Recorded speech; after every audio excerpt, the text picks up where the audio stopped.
Restricted access ইজিপ্টের সমস্ত পিরামিডগুলো explore করার। ও আমার গোটা জীবনে আমি এমন জিনিস দেখিনি। আমরা প্রাচীন ফেরাওদের সমাধিগুলোতে যাব, যেসব জায়গায় প্রবেশ করা লিগ্যাল নয়, কারণ ওই জায়গাগুলো খুবই বিপজ্জনক। এখান থেকে পড়ে গেলে কি হবে? ও আমরা নিশ্চিত মরে যাব। আমরা এমনকি পিরামিডের নিচে একটা গোপন সমাধিতে সাঁতার ও কাটবো। মাই গড!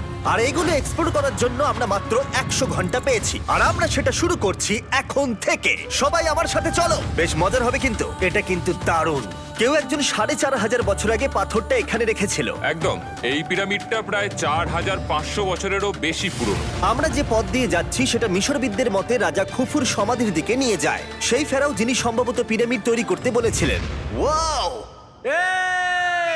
এই যে ঘরটা দেখছেন এটাকে বলে গ্র্যান্ড গ্যালারি। আমরা এখনো অব্দি এই পিরামিডের কতটা ঘুরলাম? আমার কাছে এই প্রশ্নের কোনো উত্তর এই মুহূর্তে নেই।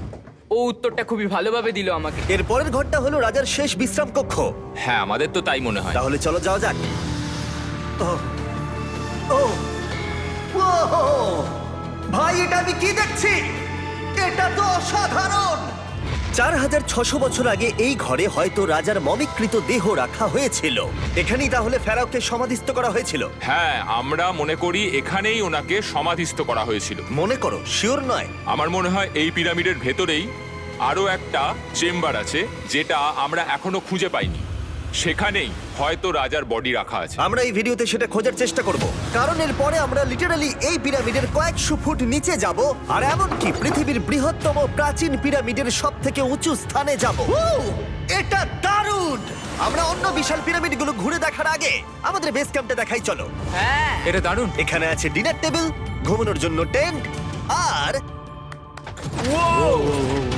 ওকে। এমনকি লাইটও লাগানো হয়েছে যাতে ক্যাম্প থেকে পিরামিডগুলো দেখা যায়। এটা হয়তো আমার দেখা সবথেকে এক্সপেন্সিভ নাইট লাইট। এই পিরামিডটা আমরা আগামীকাল এক্সপ্লোর করব। ভোর 5টায় আমরা শুরু করব। এখন সবাই ঘুমিয়ে পড়ো।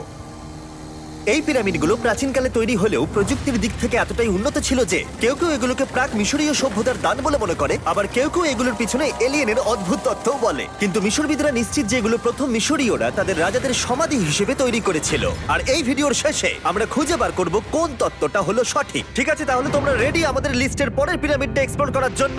খাফরার পিরামিড। এই দৈত্যাকৃতি সৌধের বিশেষত্ব কি? আচ্ছা, ভালো করে দেখলে বুঝতে পারবে এই পিরামিডের কেসিংটা কিন্তু রয়ে গেছে, যেটা সবকটা পিরামিডেই কোনো এক সময় ছিল। তাহলে কি এগুলো এলিয়েন তৈরি করেছিল? না না, এলিয়েন নয়। আচ্ছা, রামি আমাদের পৃথিবী পৃষ্ঠ থেকে প্রায় 100 ফুট নিচে খাফরার পিরামিডের গভীরে নিয়ে গেল। এটা এমন একটা জায়গা যেখানে আধুনিক বিশ্বের খুব কম জনই গেছে। তাই সত্যি বলতে আমরা বুঝতেই পারছিলাম না যে এরপরে আমাদের জন্য কি অপেক্ষা করে আছে। প্রাচীন মিশরীয়রা কার্ডবোর্ড ব্যবহার করত। আমরা বিশ্বাস করি এটা দীর্ঘ সময়ের জন্য রাজা খাফরার সমাধিস্থল ছিল। আর এখন এখানে জিনিসপত্র রাখা হয়। দেখো, ওরা এই পিরামিডটাকে রিস্টোর করছে জিমি, ওদের জিনিসপত্র দরকার। তাহলে আসল সমাধিস্থল অন্য জায়গায়? হ্যাঁ, রামি আমাদের আসল সমাধিস্থলে নিয়ে গেল, যেখানে একসময় রাজা খাফরার মৃতদেহ রাখা ছিল। আমি একটা বড় সিলিং দেখতে পাচ্ছি। ভাই, আমরা কিন্তু পিরামিডের অনেকটা ভিতরে রয়েছি। আমরা পৌঁছে গেছি। এই হলো কিং খাফরার আসল সমাধিস্থল। আমার গোটা জীবনে আমি এমন জিনিস দেখিনি। এটা কি ভাই? এটা কি? দাঁড়াও, ডেটটা দেখো। যেই সমাধিটা আবিষ্কার করেছিল এই গ্রাফিটিটা তার। ও জানিয়েছিল যে ওটাকে ডিসকভার করেছে। হ্যাঁ, এখানেই তাহলে ফেরাওকে সমাধিস্থ করা হয়েছিল। এখানেই কিং খাফরাকে সমাধিস্থ করা হয়েছিল। এখানে শুলে কি ওনাকে অসম্মান করা হবে? এটা সম্মান অসম্মানের ব্যাপার নয়, কিন্তু এখানে একটা অভিশাপ আছে। কেমন অভিশাপ আছে এখানে? তুমি জানতে চাও? না। ঠিক আছে, চলো এখান থেকে বেরিয়ে যাই আমরা অভিশাপ লেগে যাওয়ার আগে। ও মাই গড, এই পিরামিডটা সত্যি অসাধারণ ছিল। এই পিরামিডটা আমাদের অনেক প্রশ্নেরই উত্তর দেয়নি, কিন্তু হয়তো পরের পিরামিডগুলো আমাদের এই সমস্যার সমাধান করে দেবে, আর আমরা আমাদের প্রশ্নের উত্তর পেয়ে যাব। এই টুমটা হলো গড ওসাইরিসের, যেখানে খুব কম মানুষই Oh my God! এখন অব্দি আসতে পেরেছে। তাহলে আমরা এখানে কি করছি? আমরা ভাবতেও পারিনি পাতালের দেবতার সমাধি মাটির নিচে এতটা গভীরে অবস্থিত। ও ভাই না, এটা তো অনেক নিচে অব্দি গেছে। আগে তুমি যাও কার্ল। ও মাই গড, ও মাই গড! আরে ও একটু আওয়াজ না করে নিচে নামছে কি করে? এটাই হলো এন্ট্রেন্স, কাল। হ্যাঁ, তারপরে এটা আন্ডারওয়ার্ল্ডের গডের এন্ট্রান্স। এটা তো অনেক বড় সিঁড়ি। এটা কিন্তু সত্যিই খুব গভীর, মানে তুমি যদি পড়ে যাও। হ্যাঁ, নিশ্চয়ই আমি মরে যাব। হ্যাঁ,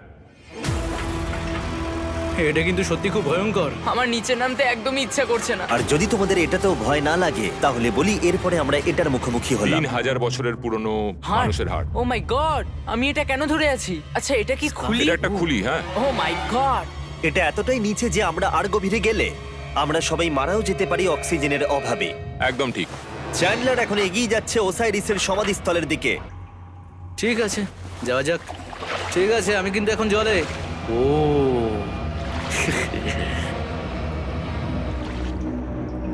তুমি বুঝতে পারছো এখানে অক্সিজেন তেমন নেই। আরে এটা কি? এখানে তো পাথর রয়েছে, এগুলো পাথরই তো। একদম এই ঘরটার ঠিক মাঝখানে গড ওসাইরিসের রত্নখচিত শবধার রাখা আছে। ঠিক এখানেই? তাহলে পাতালে প্রবেশ করার দরজা রয়েছে? হ্যাঁ, তো নিচে যাওয়ার চেষ্টা করো। মানে পাতালে? হ্যাঁ। শান্ত শান্ত শান্ত শান্ত। পারবে তুমি? ও মাই গড। এই সমাধিটাকে পাতালের প্রবেশদ্বার বলে মনে করা হয়, আর এর আগে কোনো মানুষই এখানে আসেনি। Oh এটা my কতটা God! গভীর? আমি এখানে কেন এসেছি? আমি কেন ইউটিউবার হলাম? মানে সবাই মিলে ডান দিকের ওই কোণের দিকটা একবার দেখো। ওখানে একটা রাস্তা আছে, সেটা কোথায় যাচ্ছে কেউ জানে না। কার্ল, ওখানে গিয়ে দেখো। আমি কি ওখানে যেতে পারি? জিমি, ওকে যেতে দিও না। আমার খুব ভয় লাগছে ভাই। কার্ড, এটা ভালো বুদ্ধি নয়। এটা প্রাচীন মিশরীয়দের একটা টানেল যার মধ্যে আজ অব্দি কেউ যায়নি। তোমার মতো পাগল আর কেউ নেই। একটু কি বলবে আমাদের ভেতরে কি দেখতে পাচ্ছো? আমি সামনে অনেকটা রাস্তা দেখতে পাচ্ছি, আর এটা আস্তে আস্তে সরু হচ্ছে। ভাই আমি সত্যি মানে এখানে রীতিমতো আটকে গেছি। ও মাই গড, ও মাই কার্ল, গড। তুমি ইতিহাসের পাতা নাম লেখালে। আমি আর একটু মনে হচ্ছে এগোতে পারবো ভাই। এর চেয়ে বেশি সময় এখানে থাকলে অক্সিজেনের সমস্যা হবে। আমরা কি এবার বেরোবো? চলো বেরোই। তাই আমরা অক্সিজেনের অভাবে মরে গিয়ে পাতালে চলে যাওয়ার আগে এসব করার কোনো মানেই হয় না, তাই না? যত তাড়াতাড়ি সম্ভব আমরা এখান থেকে বেরিয়ে গেলাম, কারণ আমি আরো বাঁচতে চাই এক্সপ্লোর করার জন্য গিজার গ্রেট পিরামিডের অদৃশ্য খাতগুলো, যেখানে এখনো পর্যন্ত মহাকাশে যাওয়ার চেয়েও কম মানুষ এসেছে। কে আমার সাথে ক্যামেল রাইড করবে? চলো যাওয়া যাক। উঠে পড়ো, আরে উঠে পড়ো। আরে ও চাইছে না আমি যাই। তোমাকে কখনো ক্যামেল কামড়েছে? হ্যাঁ। কি? হ্যাঁ। ব্যথা হয়েছে? হ্যাঁ। আরে এরকম করো না। আজকে অনেকক্ষণ ধরে এক্সপ্লোর করা হবে। আমার তো বিশ্বাসই হচ্ছে না। চ্যান্ডলার, তুমি ঠিক আছো? না, টানো টানো। আরে আমি পারছি না, আমাকে এটা থেকে নামাও। দেখো একে কি সুন্দর লাগছে। এটা আমার জীবনের সব থেকে ভালো শট। আমি ক্যামেলের পিঠে চেপে মিশরের পিরামিডের সামনে দিয়ে যাচ্ছি। ভাই এটা সত্যি অসাধারণ এক্সপেরিয়েন্স। আর এবার গিজা মালভূমি অভিযানের ডিরেক্টর, যেটা আমাদের লিস্টের 3 নম্বরে রয়েছে, মেন কাউরের পিরামিড ঘুরিয়ে দেখাবেন। যদি তোমরা নিচের দিকটা দেখো, তোমরা 4600 বছর আগের কিছু গ্রানাইট দেখতে পাবে। আমরা দেখিয়ে দিই এটা অনেকটা এরকম দেখতে ছিল।